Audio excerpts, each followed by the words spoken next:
नमस्कार दोस्तों, ये हमारी माता जी हैं और पुराने जमाना का होली का गीत सुनाने जा रही हैं। आप लोग सुनिएगा और लाइक, सब्सक्राइब और कमेंट जरूर कीजिएगा। धन्यवाद।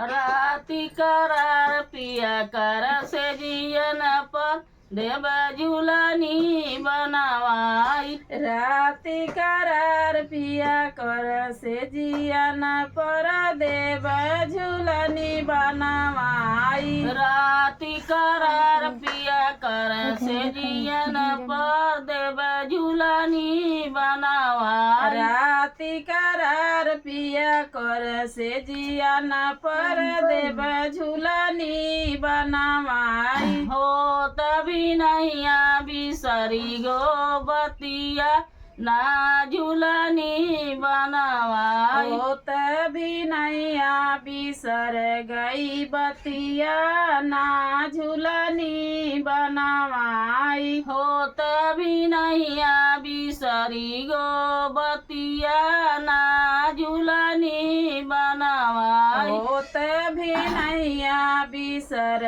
गई बतिया ना झूलनी बनवाई। न झूलनी बनवाओ त दियो जवाब हम नैहर चली जाई। ना झूलनी बनवाओ तो दियो जवाब हम नैहर चली जाई। ना झूलनी बनवाओ तो दियो जवाब हम नैहर चली जाई। ना झूलनी बनवाओ तो दियो जवाब हम नैहर चली जाई। ओरी पहिरी पिया तुहे ललचइबो आंग छुअन नहीं देव। ओढ़ी पहिरी पिया तुहे ललचइबो आंग